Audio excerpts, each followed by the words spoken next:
Абзира шәымаз ателехәаԥшцәа ҩаԥхьа аефираҿы иҟоуп адырраҭара академиа. Есымзазнык ҳдырраҭараҿы ҳазааҭгылоит Аԥсны аҭҵаарадыррақәа ракадемиа иаҵанакуа аинститутқәа рҿы имҩаԥысуа аусурақәа ртәы. Ԥхынгәымзазы Аԥсны аҭҵаарадыррақәа ракадемиа апрезидиум аилатәара мҩаԥнагеит. Заа иҟаҵаз ажәалагала инақәыршәаны иӡбан ҳинститутқәа рҵара уаа иалыркаарц хырхарҭак анаҩс апрезидиум аҿы уи азкны ажәахә ҟаҵазарц. Ари иҿыцу аԥшьгароуп Аԥсны аҭҵаарадыррақәа ракадемиазы. Акыр ихадоу зҵаароуп абна-тема. Абнатәи нхамҩа рҿы иахьа иҟоу апроблемақәеи урҭ рыӡбаразы мҩақәас иазыԥшаатәуи уҳәа егьырҭ азҵаарақәеи иазааҭгылан ажәахә аҿы. Уи ҟаиҵеит Аԥсны аҭҵаарадыррақәа ракадемиа актәи авице-президент академик апрофессор Сергей Михаил-иԥа Бибиа. Шыбзиақәа ҳаҭыр зқәу президиум Аԥсны аҭҵаарадыррақәа ракадемиа апрезидиум лахәылаҩцәа, ҳҵарауаа, ҳаспециалистцәа иахьа апрезидиум аилатәара ҳамоуп ишыжәдыруа. Ҳаилатәара зкуп адунеиаҿ еицадыруа специалист Сергей Михаил-иԥа Бибиа иажәахә ҟаиҵоит, нас иажәахә даараӡа актуалра зҵо иахьатәи ҳҳәынҭқарратә ҿиараҿы абни зку аусқәа зегьы ирызкны абна роль Аԥснадагьы адунеиаҿы абри азҵаара иазкны. Иахьа даара иаҳҭахуп иаҳҳәап ҳаспирантцәа, ҳҵарауаа аҿарацәа, иҿарацәан зыӡырҩы иаҳар. Убыс иҟаҳҵалоит аԥхьаҟагьы абри азалаҿы итәоугьы, итәамгьы, иҵегь ҳаспециалистцәа адокладқәа ртемақәа изаҳгоит. Убас еиԥш иҟаҳҵалоит Сергей Михайлович имшьҭа бзиахоит, уи уаҳа даҽакала дыҟаӡам. Уи аҟынтәи Сергей Михайлович иҭабуп ҳәа сҳәоит, уажәахә ала ҳахьалаго зегьы ҳазҿлымҳан ҳазыӡырҩып ҳәа сгәы иаанагоит. Уважаемые коллеги, уважаемые друзья, добро пожаловать. И огромное вам всем спасибо за то, что соизволили прийти, выслушать меня. Я прошу прощения. Доклад будет на русском языке, потому что содержание этого доклада содержит специфические там термины, которые невозможно так сказать, изложить ту мысль, ту цель, которую я хочу сегодня здесь выразить. Так, уважаемые коллеги, тогда позвольте приступить к изложению своего доклада. Тема доклада «Леса и лесное хозяйство Абхазии. Проблемы рационального использования». Я хочу еще обратить ваше внимание на то, я, конечно, могу это устно рассказать, но в устном рассказе будут многие вещи упущены, а здесь нужны подробности и, более того, точности изложения. Поэтому, видимо, я буду читать свой доклад. В докладе по результатам наших многолетних исследований лесов Абхазии и анализа литературных источников освещаются характеристика состояния, обосновываются важнейшие экологические функции, предлагаются способы повышения продуктивности лесов и приоритетные направления рационального их использования и охраны. Проблема охраны окружающей среды, рациональное использование природных, в том числе лесных ресурсов, оптимизация взаимоотношений человека и природы в глобальном, региональном и локальном масштабах все чаще выдвигается на первое место среди наиболее актуальных проблем современности. Долгие годы считалось, что лесные ресурсы – это запасы ликвидной древесины на корню. И леса вырубались хищнически, без оглядки на перспективу. Такой утилитарный подход к использованию лесосырьевых ресурсов во многих доступных регионах планеты привел к катастрофическим последствиям, к деградации лесного покрова и сокращению его площади. Такая тенденция господствовала при освоении лесных ресурсов в Абхазии. Основными проблемами лесного хозяйства в настоящее время являются внедрение эффективных способов рубок с использованием рациональной технологии лесосечных работ, восстановление коренных типов леса на лесосеках прошлых лет, повышение продуктивности и биоэкологической устойчивости лесов на биогеоценотическом уровне, сохранение водоохранной защитной роли насаждений.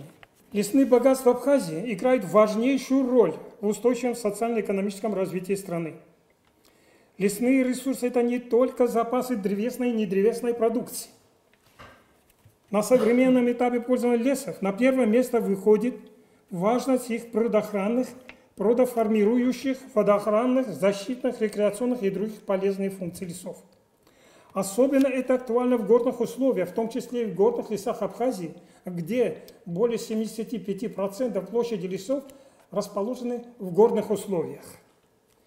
Они были отнесены к категории первой группы лесов с ограниченным регулируемым режимом пользования.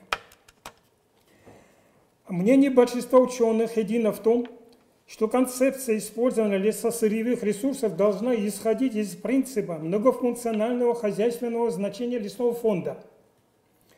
Критериями многоцелевого лесного хозяйства должно служить неистощительность и постоянство потребления всех видов ресурсов с обеспечением, в первую очередь, сохранения и повышения средозащитных, водоохраны и других полезных свойств лесов. Такое хозяйство можно осуществлять эффективно лишь при условии, что лесохозяйственные приемы будут отвечать природе леса как целостного экосистемного биогеоценоза и при сохранении достаточной его устойчивости. В лесах Абхазии эти основополагающие принципы в лесоводстве не соблюдались. Леса Абхазии уникальны. Произрастают они в Колхидской ботанико-географической провинции, которая охватывает весь амфитеатр гор от Туапсе до Трабзона, обращенных к восточной части Черного моря. В силу ряда естественно-исторических предпосылок на территории Колхиды сложилась своеобразная система природных комплексов, которые нигде больше в мире не встречаются. Это один из мощнейших рефугиумов северного полушария. Наверное, не все знают, что рефугиум – это убежище древних представителей организмов, которые жили здесь в геологическом прошлом. Абхазия, как отмечает Николай Альбов, Альфред Колоковский, Зураб Адзенба и другие, является составной частью Колхидского флористического рефугиума и, самое главное, центром формирования ее автохтонного, реликтового, эндемичного флористического ядра. Следовательно, леса здесь являются хранителями и источниками генофонда разнообразия живого мира, в том числе реликтовых эндемичных видов флоры и целых реликтовых лесных формаций из пихты кавказской, сосны коха, сосны пицунской, бука восточная, дуба карфиса, каштана посевного, самшита колхидского, лапины крылоплодной, хурмы кавказской и других. К примеру, по результатам наших исследований, в дендрофлоре буковых лесов в Абхазии реликты составляют 90%, колхидские эндемики 32%, общекавказские 34%. Буковые и пихтовые леса Абхазии являются самыми высокопроизводителями фитоценозами в Европе. Они могут образовывать насаждения с запасом древесины до 1500-2000 кубометров на гектаре соответственно. Лесная растительность Абхазии характеризуется вертикальной поясностью распространения, как и все горные системы. Леса произрастают от берега моря с влажным субтропическим до альпийского пояса с умеренно холодным климатом, до высоты 2200 метров над уровнем моря. И выполняют, как уже говорили, прежде всего, важные предохранные функции. Вертикальная поясность распространения лесной растительности здесь носит следующий характер. Первый пояс смешанных субтропических лесов простирается по вертикали от берега моря до 500 метров над уровнем моря. Леса состоят из сосны пицунской, ольхи бородатой, дуба гартвиса, дуба берийского, лапины крылоплодной и многих других. В настоящее время большая часть этих лесов вырублена и площади освоены под субтропические сельскохозяйственные культуры. Второй пояс каштановых лесов от 500 до 1100 метров. Каштановые леса из каштана посевного с примесью граба кавказского, бука восточного, клена красивого, ольхи бородатой, груши кавказской и других.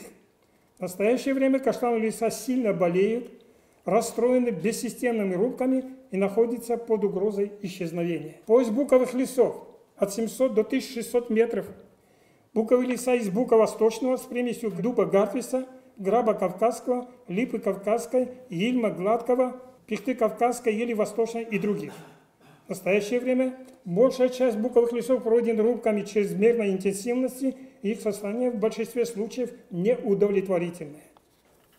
Четвертый пояс елово-пихтовых лесов от 900 до 2100 метров. Елово-пихтовые леса из пихты кавказской или нордмана, или восточной с примесью бука, восточного ильма гладкого, липы кавказской и других. Большая часть площади этих лесов пройдены чрезмерно интенсивными рубками, и состояние их вызывает озабоченность. Пятый субальпийский пояс от 2000 до 2200 метров. Состоит из субальпийского редколесья из березы Литвинова и повислой рябины буасе, иногда с участием бука восточного, клена траутветера и других, а также из субальпийского криволесья из рябины буасе, дуба понтийского, лещины колхидской, рододендра кавказского, черники обыкновенной и так далее. Растительность субальпийского пояса подвергается чрезмерной антропогенной нагрузке, вырубка древесных растений пастухами и так далее. Усиливается нежелательная тенденция снижения верхней границы распространения лесной растительности. Это очень такая отрицательный момент в истории природы. Был такой известный ученый Александр Иванович Тарасов, экономист, который получил такие данные. За 100 лет, последних 100 лет, верхняя граница леса в Абхазии опустилась на 7 метров. Это очень серьезная цифра. Альпийский пояс дальше идет от 2200 до 3500 метров. Представлен венниковыми, коротконожковыми, белоусниковыми лугами, а также зарослями из рододендрона кавказского, черники обыкновенной и другие. Растительность альпийского пояса используется под нерегулируемый выпас скота, нуждается в охране и рациональном использовании пастбищ. В этом растительном поясе берут свое начало многочисленные мелкие реки, которые в значительной степени пополняют дебет крупных рек Абхазии. Дальше идет нивальный пояс, простирается с 3500 метров до конца вершин в бассейнах рек Мзымта, Кодор, Бзып, Ингор. Такова вертикальный характер распространения наших лесов. В целом площадь лесов Абхазии составляет 527 тысяч га. Лесистость республики около 60%. К сожалению, сравнительно высокий процент лесистости территории не всегда отражает реальное состояние лесов страны. В этих лесах главным образом в буковых и пихтовых в течение более 100 лет осуществляются рубки главного пользования способами и технологией лесосечных работ, не отвечающими природе этих лесов. Более 80% площади эксплуатационных лесов здесь пройдены условно-сплошными, промышленно-выборочными, самовольными рубками, и они в значительной степени расстроены, низкополнотные, не могут возобновляться естественным путем, выполнять первостепенные экологические функции в полном объеме. Жизненная позиция многих реликтовых редких видов растений значительно ослаблена. Достаточно отметить, что из 62 деревьев и кустарников, произрастающих только в пихтовых лесах Абхазии, 10% отнесены к категории редких, исчезающих, занесены в Красную книгу СССР. В настоящее время, по нашим исследованиям, из 160 видов природной дендрофлоры Абхазии, еще 45 видов, вдумайтесь в цифру, нуждаются в различной категории охранного статуса и включения их в готовящую региональную Красную книгу Абхазии. Среди них такие реликты, как клен Сосновского, каштан посевной, лещина колхидская и многие другие. Сохранение таких растений возможно ли в тех лесах, в тех биогеоценозах, где они естественно произрастают. Поэтому, если не будут приняты меры по спасению еще сохранившихся девственных лесов Абхазии, то их ждет та же участь, что и девственные леса Европы, о которых с большой тревогой озабоченностью сообщается в работах крупнейших известных лесоводов Европы. В результате многолетних исследований влияния проводимых рубок и технологий лесосечных работ на ход лесообразовательного процесса после рубки, выявление характера естественного возобновления на лесосека прошлых лет в различных типах леса в горных, буковых и пихтовых лесах Абхазии, нами было установлено, что такие рубки не отвечают природе лесов и наносят серьезный ущерб их состоянию. Так, в результате промышленно-выборочных рубок на лесосеках зачастую полнота древостоя снижается до 0,3, сомнус полога до 0,2. Чрезмерная интенсивность рубки достигает 50-70% от первоначального запаса древостоя. Согласно правилам рубок главного пользования, в лесах выборочного хозяйства снижение полноты и сомнуса полога древостоя ниже 0,5 не допускается. Интенсивность рубки по запасу не должна превышать 20-25%. Рубки нельзя было проводить на склонах более 30 градусов. Чтобы не быть голословным, приводим описание и характеристику лесосеки 40-летнего возраста в буковом лесу урочища Санчара в 12 километрах к северу от села Псху. На лесосеке выявлено, что количество подроста главной породы, сохраненного во время рубки и появившийся после рубки на лесосеке, составило около 1200 экземпляров на га. Подрост на площади встречается неравномерно. Такое количество подроста на 1 га площади однозначно недостаточно для удовлетворительного формирования полноценного древостоя в будущем. Древостой расстроен рубкой. Потеряна ярусная структура, класс товарности снижен до 3. Разрушена естественная разновозрастная структура древостоя. Непрерывность развития древостоя в дальнейшем исключена. Чрезмерная интенсивность рубки может привести к смене главных лесообразующих пород второстепенным. Для восстановления продуктивного древостоя потребуется более 70 лет. Такие лесосеки можно восстановить лишь содействием естественному возобновлению или искусственным путем. Все эти факты указывают на неэффективность проводимых рубок в горных разновозрастных пихтовых и буковых лесах. Для улучшения хода естественного возобновления в таких лесосеках необходимы дополнительные системы мер по содействию возобновлению главных лесообразующих пород, в частности, проведение частичных культур из бука и пихты 3-летними саженцами. На лесосеках с полнотой менее 0,4 можно создавать также частичные культуры из ценных быстрорастущих иноземных древесных пород. Экспериментальными исследованиями ученых Обнилоса нашими исследованиями установлено, что для повышения производительности лесов Абхазии может быть рекомендовано до 25 видов ценных древесных пород. Многие из них уже используются здесь при выращивании лесных культур. Так, секвойя вечно зеленая, родом из Северной Америки, в посадках лесных монокультур на Абхазской научно-исследовательской лесной опытной станции образует 1478 кубометров на гектар. Ликвидам смолоносный более 1000 кубометров и так далее. Наиболее продуктивная местная древесная порода пихты кавказская в естественных условиях в возрасте 50 лет формирует всего-навсего 350 кубометров на гектаре. К сожалению, в целом на Черноморском побережье Кавказа преобладающим направлением использования горных дубовых, каштановых, буковых и пихтовых лесов колхиды все еще остается эксплуатация их для получения древесины, и в них осуществляется рубки главного пользования без правил. Здесь до сих пор доминирует так называемая экстенсивная модель лесопользования. В ее основе лежит освоение все новых и новых лесных площадей, получение дохода от промышленно-выборочных рубок при бессистемной наземной технологии лесосечных работ.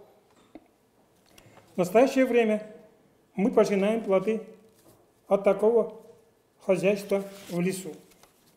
В результате неудовлетворительного лесообразовательного процесса, отсутствие значимых лесовосстановительных работ, уход за лесом в период его интенсивного роста, состояние лесного фонда неизбежно ухудшается.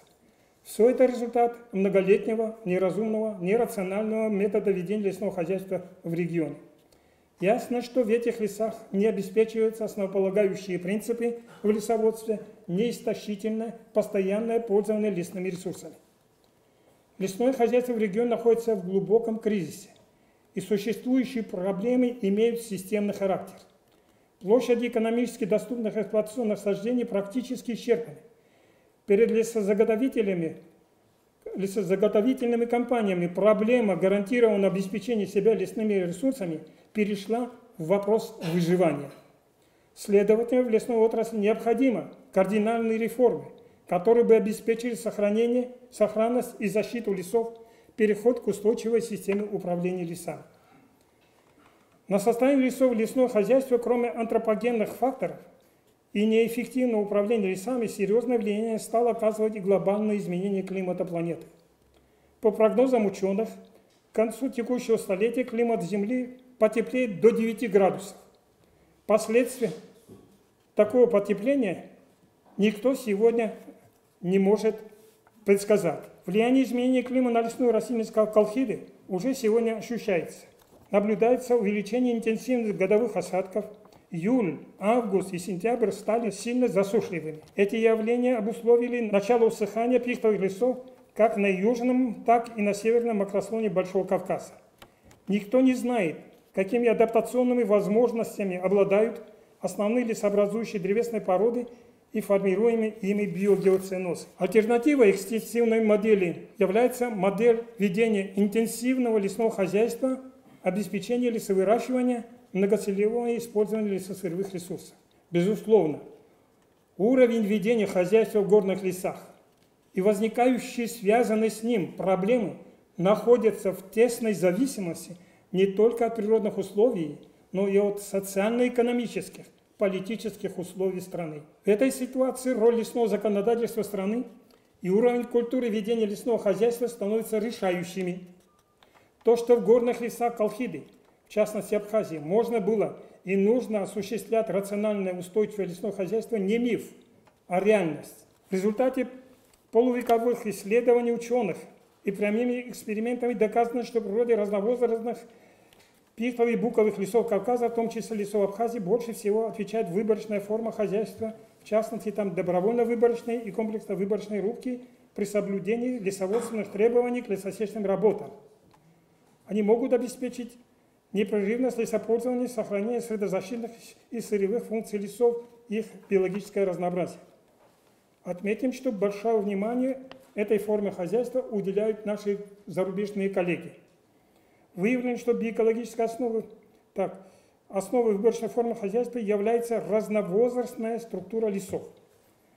Материалы изучения девственных лесов основным объектом рубок главного пользования свидетельствует о том, что древостой во всех группах типов леса характеризуется абсолютно разновозрастной структурой и сложным ступенчатым вертикальным строением полок. Насаждение в них отличается большой амплитудой колебания возраста от 1 до 500 лет, высоты от 1 до 60 метров, а диаметра до 2 метров. Отличительной особенностью таких разновозрастных лесов является непрерывный характер возрастной динамики, в процессе которой происходит смена отдельных старовозрастных деревьев или группу деревьев более молодыми. В насаждениях, как правило, всегда представлены все возрастные группы древостоя и подрост, благодаря чему обеспечивается устойчивость леса. Возрастно-восстановительный тип динамики путем смены отдельных отмирающих поколений новыми, более молодыми, которая характерна для темноходных лесов Европы, Черневой тайги, Сибири и Дальнего Востока, для девственных насаждений пихты Кавказского и Юго-Восточного не является характерной. Эти выводы чрезвычайно важны и должны быть учтены при разработке практических мероприятий при назначении рубок в лесу на Кавказе.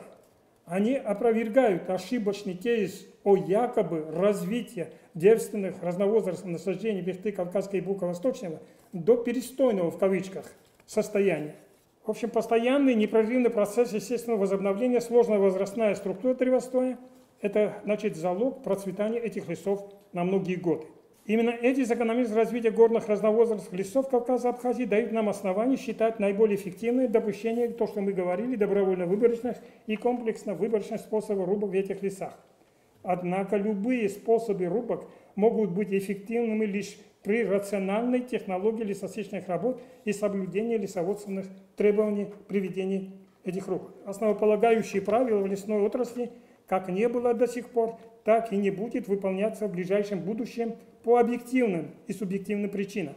Недостаточное обеспечение материально-техническими ресурсами лесной отрасли, дефицит квалифицированных специалистов, лесоводов, неэффективность метода организации и управления лесными ресурсами страны. Если так пойдут дела в лесном деле и далее, то судьбе лесов Абхазии и Кавказа не позавидуешь. Следует отметить, что рубки главного пользования проводятся и в дубовых лесах из дуба берийского и скального в российской части Колхиды, Рубки в дубовых лесах, к счастью, в Абхазии запрещены.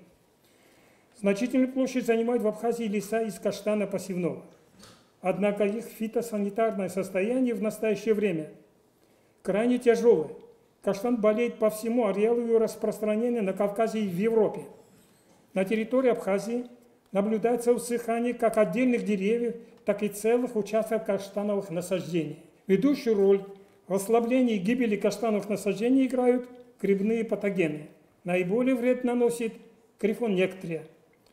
Эффективные меры борьбы с этой болезнью для улучшения состояния каштановых насаждений до сих пор не разработаны. Немаловажную отрицательную роль в ухудшении состояния каштановых лесов сыграла и бессистемная форма хозяйства в них. В частности, в этих лесах долгие годы проводились приисковые самовольные рубки с целью заготовки ценной деловой древесины. При этом захламлялись места заготовки древесины порубочными остатками, что способствовало распространению болезни. С целью улучшения состояния каштановых лесов предлагалось введение в них санитарных, так называемых санитарных рубок. Однако на практике взамен больных и сухих деревьев вырубались здоровые стволы, что еще более усугубило состояние каштановых лесов. Каштан – реликт третичного периода. За миллионы лет своего существования он, несомненно, пережил немало природных потрясений и выжил. Но переживет ли нынешний вызов – большой вопрос. Безусловно, никакие виды рубок в каштановых под каким-либо предлогом нельзя допускать. Для сохранения и восстановления каштановых лесов на данном этапе необходимо регулировать побочное пользование в них. Это пастьба домашнего скота, сбор пищевых и лекарственных растений и другие антропогенные действия, ухудшающие условия произрастания каштана. Целесообразно обеспечение, подчеркиваю, естественное семенное возобновление каштана, а не порослевое, как, например, мы видели в Турции. А также введение селекционных работ по отбору в природе и размножению в культурах устойчивых форм каштана. Каштан посевной со статусом исчезающего вида должен быть внесен в региональную Красную книгу. Особую тревогу вызывает также состояние самшитовых лесов Кавказа. Основные массивы этих уникальных реликтовых насаждений сосредоточены в Колхиде, на Черноморском побережье Кавказа, в частности в Абхазии. Самшит колхидский редкий древний третичный реликт, формирует реликтовые биогеоценозы, имеет узколокальный ареал. Это мезофильная, кальцифильная, долгоживущая древесная порода с очень ценной твердой древесиной, которой пользовались с давних пор в практических целях и даже торговали на рынке Ближнего Востока. Нами в 2013 году в Абхазии, в Бзыбском ущелье, в 23 километрах к западу села Псху, было обнаружено 4 дерева самшита с диаметром на высоте груди 32-42 сантиметров и высотой до 18 метров. Это были самые крупные экземпляры самшита в природе. В настоящее время ученые и специалисты бьют тревогу по поводу массового усыхания самшитовых лесов на всей территории Кавказа и в Европе. Оно вызвано восточно-азиатским вредителем самшитовой огневкой. Предположительно, вредитель завезен на Черноморское побережье Кавказа из европейских питомников одновременно с посадочным материалом при озеленении территории Сочинского олимпийского комплекса. Уже полностью высохла знаменитая Хостинская самшитовая роща на территории Сочи, а также самшитники Пицунской, Скурчинской рощи в Абхазии и так далее. Специалисты по защите растений предлагают химические способы борьбы с этим вредителем путем опрыскивания растений с воздуха. Но самшит в естественных условиях произрастает в основном под пологом древостоя, а местами вообще недоступном месте. Ясно, что химикаты не достигнут в полном объеме растения самшита под пологом, и эффективная борьба с вредителем вряд ли получится. Кроме того, использование химикатов в естественных условиях без знания последствий их влияния на экосистему в целом огромный безответственный риск. Остается только, к сожалению, созерцать с досадой и тревогой, как гибнут по вине неразумного человека самшитники, пережившие миллионы лет. Тут я маленькое отступление сделаю, потому что мы были недавно на семинаре, на международном семинаре в Турции, где начали проведение по линии Организации Объединенных Наций, где начали проведение меры борьбы по защите каштана и самшита. Но эти все меры в зачаточном состоянии, и пока говорить о каких-то серьезных результатах мало приходится. Незначительную площадь занимает в Абхазии леса из сосны Пицунской и Коха. Однако значение их в сложении лесных ландшафтов региона существенно. Произрастают эти леса в наиболее населенной части региона, используются главным образом в рекреационных целях и подвергаются в связи с этим существенному антропогенному прессу. Особенно это заметно на примере знаменитой Пицунской сосновой рощи, произрастающей в окружении Пицунского курортного комплекса. Здесь, кроме отрицательного влияния антропогенного характера на состояние и динамику основных биогеоценозов сосны, серьезное влияние оказывают природные процессы. Экосистема сосновой рощи настолько уязвима, что малейшее изменение условий произрастания сосны приводит к наступлению лиственных мезофильных древесных пород и подавлению естественного возобновления сосны. Исключение влияния антропогенных факторов, содействие естественному возобновлению сосны, возможно, спасут рощу от исчезновения. Сосна коха в Абхазии произрастает озонально от 400 до 1200 метров над уровнем моря, небольшими разрозненными площадями в условиях местопроизрастания, где других древесных пород не могут оказывать серьезную конкуренцию. Естественное возобновление в этих лесах протекает удовлетворительно, и жизненная позиция сосны устойчива, если не помешает человек. Леса сосны коха выполняют главным образом защитные функции, и рубки в них запрещены. В заключение, подводя итоги вышеизложенного, следует еще раз подчеркнуть, что Абхазия – это прежде всего оздоровительный регион мирового уровня, поставщик чистой питьевой и минеральной воды, убежище реликтовых, редких, исчезающих видов флоры и фауны и растительных комплексов. Уважаемые коллеги, найти заменитель лесу как важнейшему компоненту биосферы невозможно. Для лесов Абхазии это основополагающее положение носит судьбоносное значение. Рубки главного пользования в этих лесах должны быть далеко не главным видом комплексного использования лесных ресурсов. Результаты наших исследований на протяжении более 40 лет, исследований других ученых дают основания считать недопустимым в дальнейшем введение в лесах Абхазии рубки главного пользования. В социально-экономическом отношении эти леса наиболее целесообразно использовать для сохранения благоприятной экологической обстановки, для развития субтропического лесного и сельского хозяйства, горно-курортного строительства, индустрии туризма и, что чрезвычайно актуально, для сохранения чистой питьевой воды, запасами которой еще богата Абхазия. В ближайшие годы водные ресурсы здесь могут стать одной из основных статей доходов страны. Без сохранения водоохранной и защитных функций лесов в полном объеме немыслимо сохранение качественных водных ресурсов. В то же время в этих лесах вполне реально осуществление рационального хозяйства и без введения рубок главного пользования на базе эффективного использования недревесной продукции и других ресурсов леса. Но для этого должна быть создана соответствующая экономическая предпосылка. Перед лесной отраслью нашей страны стоит серьезнейшая проблема, требующая научно обоснованного решения. Для этого должно быть разработана долгосрочная экологическая, социально-экономически обоснованная стратегия развития лесной отрасли страны. Ученые Абхазии совместно со специалистами лесного ведомства страны при поддержке со стороны государства могли бы приступить к решению такой задачи, такой программы. В первую очередь должно быть осуществлено лесоустройство в лесах Абхазии. Последнее лесоустройство было проведено в 1980-81 годах, то есть почти 40 лет назад. В мировой практике инвентаризацию лесов положено осуществлять раз в 10 лет. К великому сожалению, лесное ведомство страны не в состоянии решить эту проблему в ближайшем обозримом будущем из-за нехватки ресурсов и специалистов. Однако без материалов лесоустройства, проведения каких-либо лесохозяйственных мероприятий, тем более каких-либо рубок в лесах категорически недопустимо. Невозможно осуществление рационально использования лесосырьевых ресурсов. К сожалению, после Отечественной войны народ Абхазии государственное управление лесного хозяйства из-за тяжелой экономической ситуации в стране пришло в упадок. И не в состоянии осуществлять полноценное лесное хозяйство, не может заниматься лесовосстановительными работами. В результате ведения экстенсивного лесного хозяйства в течение последних 100 лет в лесу появились огромные площади низкополнотных, расстроенных лесных площадей, требующих восстановления. У лесного ведомства нет достаточных средств, нет специалистов, техники, нет питомника для выращивания саженцев лесных пород. Лесная отрасль страны может развиваться успешно, лишь основываясь на современных научных достижениях.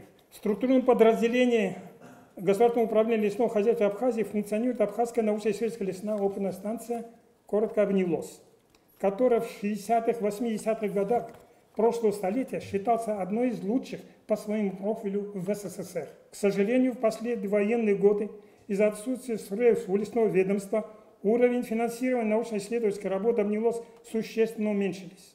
Объемы научно-исследовательских работ, число научных сотрудников и научно-технического персонала здесь сократились больше, чем наполовину. Закрылись лаборатории, не стало научного оборудования, нет средств на его приобретение. Осложнилась научно-практическая деятельность. Оставшиеся сотрудники из последних сил практически на энтузиазме стараются сохранить до бесценное научное наследие, которое оставило старшее поколение ученых. При скудных размерах финансирования, сохранение его, выполнение научно-исследовательских работ в полном объеме чрезвычайно затруднено. Безусловно, для решения актуальных задач лесной отрасли требуются серьезные вложения средств. Специфика развития лесного хозяйства следует отметить роль фактора времени. Для отдачи вложенного сегодня рубля, в отличие от сельскохозяйственного производства, требуется определенное время, притом немалое. Поэтому структуры государственного управления с неохотой вкладывают средства в развитие лесной отрасли. Однако в системе государственных задач роль лесной отрасли чрезвычайно высока. Без сохранения лесов, сохранения первостепенных экологических функций невозможно осуществление успешного социально-экономического развития страны. И это должны понимать не только ученые и специалисты лесного дела, но и вышестоящие чиновники. В настоящее время в мире научно и практически доказано возможно введение интенсивного, рационального, прибыльного лесного хозяйства при разумном, научно обоснованном подходе к решению задач. Первостепенными задачами деятельности лесной отрасли и науки в ближайшем будущем следует считать это основательная структурно-функциональная реформа лесной отрасли страны. Повышение статуса лесного ведомства хотя бы до Государственного комитета охраны природы и лесного хозяйства. Когда-то было здесь министерство, а сегодня просто управление в структуре государства. В настоящее время нет даже в стране структуры, которая должна заниматься вопросами охраны природы. Улучшение материально-технической базы и повышение уровня научно-исследовательских работ АБНИЛОСа. Подготовка специалистов лесной отрасли. Обязательное осуществление лесоустройства на всей площади лесов страны. Изучение состояния лесов, пройденных низовыми пожарами, и разработка систем мероприятий по их восстановлению. Разработка научно обоснованной стратегии развития отрасли на перспективу. Переход лесного ведомства от практикуемой, навязанной функции лесозаготовителя к функции ведения интенсивного, рационального, многоцелевого лесного хозяйства, основанного на принципах использования недревесной продукции леса. Обратите внимание следующий пункт. Функции рационального использования охраны всех видов древесных и недревесных ресурсов на территории лесного ведомства – это пчеловодство, выращивание и заготовка корма для скота, заготовка древесины и лекарственного сырья, грибов, организация охотничьего хозяйства, использование водных ресурсов, организация лесного туризма и многие другие. Все заповедники и национальные парки должны быть переданы полностью в ведение лесного ведомства страны. Это единственный момент присутствия понять суть лесной отрасли, суть лесной роли нашей страны. И дать, назначить человека ответственного за выполнение всех этих судьбоносных проблем. Мониторинг и контроль за сохранением рационального использования лесных ресурсов должен осуществлять служба экологической безопасности страны. В системе лесной отрасли должен быть организован полноценный производственный питомник на площади не менее 20 га на гипсометрической отметке 500-600 метров над уровнем моря для выращивания посадочного материала основных лесообразующих древесных пород с целью восстановления изреженных площадей лесов, в том числе для выращивания новогодних елок, для реализации населения, чтобы они не вырубали живые наши пихты.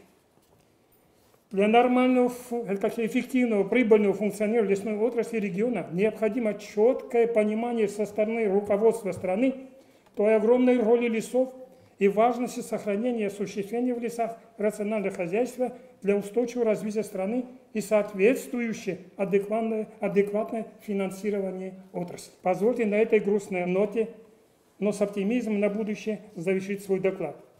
Будем надеяться на то, что в ближайшем будущем руководство страны и прежде всего наш народ осознают ту огромную неоценимую роль, которую играют леса в социально-экономическом развитии страны, в благополучии каждого из нас и повернуться лицом к проблеме сохранения рационального использования лесных ресурсов Абхазии. В заключение хочу огласить одну такую надпись у входа одного из национальных парков в Европе. Называется она «Молитва леса». «Человек, будь милостив, не губи меня, я даю тебе кислород, продукты питания, без которых ты жить не сможешь. Оберегаю водоемы, из которых ты черпаешь питьевую воду. Кроны моих деревьев укрывают тебя от знойного солнца в пустыне. Я оберегаю тебя от врагов.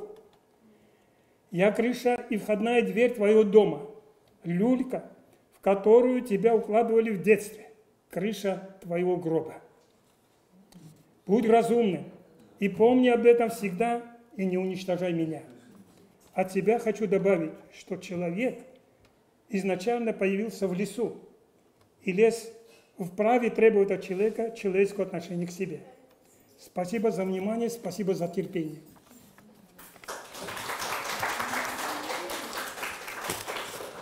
Сергей Михайлович, у меня два вопроса. Первый заключается в том, что у нас нет элементарной охраны лесного хозяйства от браконьерских рубок. Кто где хочет, сколько хочет, в неограниченном количестве рубят. Никто их остановить не может, никто их задержать не может. При такой постановке никакие лесовосстановительные работы не помогут. Это надо остановить. Какие ваши планы, какие ваши задумки в этом направлении? Второй вопрос касается лесных пожаров. Раньше, вот вы хорошо прослеживаете, были лесные пожары, нет, или человечество в связи с потеплением климата дальше ежегодно будут наблюдаться на территории Абхазии лесные пожары. Как с ними, значит, бороться, насколько они наносят серьезный ущерб, кто-нибудь считает, меряет, измеряет, и причины возникновения лесных пожаров? Спасибо за вопросы. Они очень актуальные, они очень интересные. Частично их ответил я в своих докладах. Я сказал, вот реорганизация лесной отрасли, и организация лесной отрасли, в которой бы входила функции защиты природы, это один из таких моментов. Если мы не создадим механизмы, то силами оружия, силами кулаков в Абхазии ни к чему мы не приучим. Если у этого лесного ведомства будет наделено право задержать этих людей, охранять все объекты, на которые расположены все виды объектов на лесной территории, потому что лесовод является хозяином леса. Понимаете? Это не нами сказано, это издревле, это исторически обоснованное, так сказать, явление. Поэтому лесовод, лесная отрасль должен отвечать за все эти ситуации. Но он должен иметь функции, он должен иметь экономическую базу. И он должен иметь специалистов лесного дела. У нас их страшно, катастрофически не хватает. Продолжая этот термин, говорю, что Владислав Григорьевич в 2002 году основал в рамках университета нашего кафедры лесного хозяйства и ботаники, где мы выращивали, так сказать, воспитывали лесоводов с планкой их подготовки намного выше, чем в российских вузах, так они оценивали, которые мы приглашали оттуда председателей ГЕК.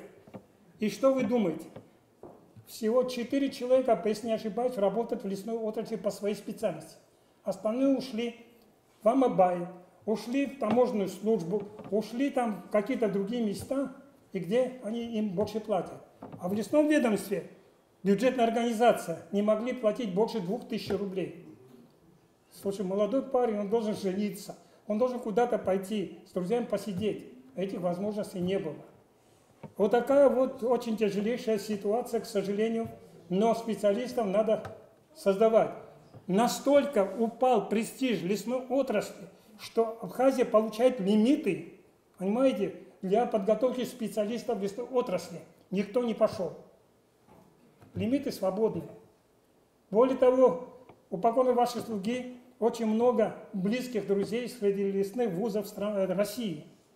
Мы могли бы там помочь, мы могли бы их бесплатно направить. И все это самое. Но что будешь делать? Не хотят, им лучше сегодня идти, видят по примеру своих старших, что лучше идти там заготовить сегодня, то есть вырубить лес и продать налево, или там заготовить елку и продать направо. Но насчет елок, здесь у нас только очень много елок завозят так сказать, из российской территории. Если вы видели, там в основном елки, а елки у нас практически не растет, у нас вырубают на новогоднюю елку пихту. Но пихты там меньше, всегда елки присутствуют. Конечно, есть. Но если не ошибаюсь, тут Савелий Михайлович здесь сидит, его служба бегает, насколько это может. Но состояние очень сложное, очень тяжелое.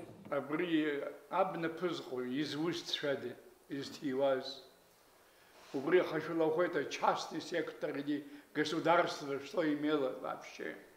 И в каких вырубка шла размерах. Какая-то справка, что ли, на эту тему понятия существует вообще. И уяка. Да, абна ярахип нархо. Врил хей. Шиничу процентаж хархо бихо хабна ква. Арах лбая казтги, что халды хазары.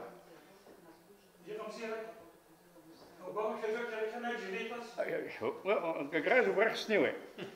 Лбая казтги, обрякала на хабрак ваги, а мичку шахгаз епши, емча халды хазары, ну что. Призобжись абнаха также к счастью ирахачу. Фини живешь в Сарапке, шахни живешь в Сарапке, Селезнёв, Адован, Аджепсну, долгие дни, и вход ежи такие тарами, путешествия вокруг Кавказа, кто рискни и вы, убрай, Индия совсем не есть, а кто с бази, что проходит Индия, а кто с бази, Индия дейше процесс вяна гомия, то есть, а в Сабаракун дезчус, убрат абнаквай, баоиха. Это было заша, может, и Павхотска. А бешраштах голос от Маград Василий Пейсарей Ханцазу Бусхани Ахца Гизи Геха Уитсей.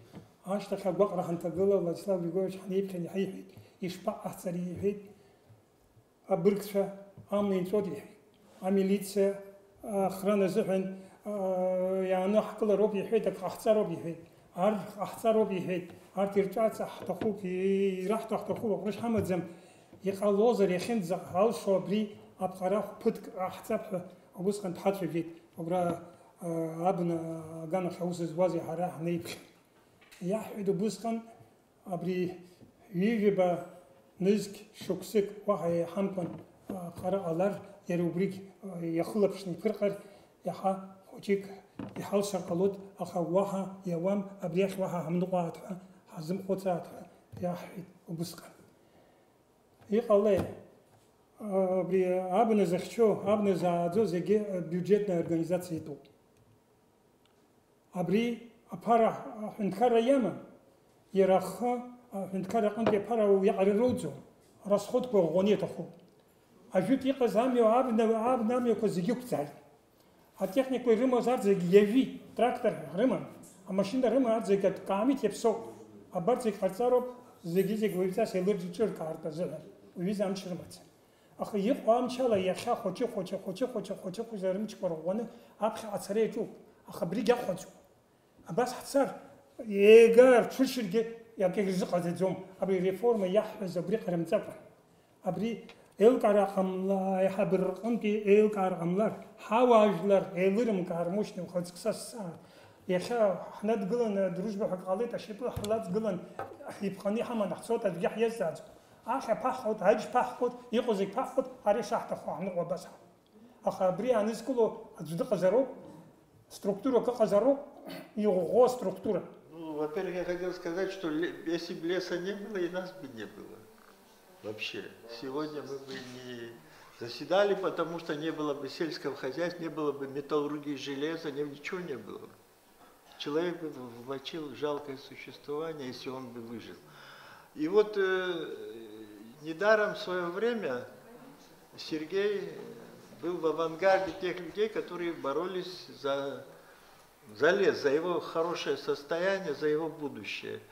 Я понял из доклада, что у него этот запал остался такой же, как и был, я помню это время. И вот доклад был очень интересный, и мне бы хотелось, это в качестве пожелания, чтобы он сделал выжимку и в качестве какой-то справки преподнес нашему руководству. Ажәахә иазыӡырҩыз ажәалагала ҟарҵеит иара аҭыжьразы. Иазгәарҭеит ари нахысгьы ас еиԥш иҟоу аԥшьгарақәа адгылара шаҭатәу. Акыр иаԥсоу ҳтелехәаԥшцәа ҳдырраҭара ҳаркәшоит анаҩстәи ҳаиқәшәара аҟынӡа абзиаразы.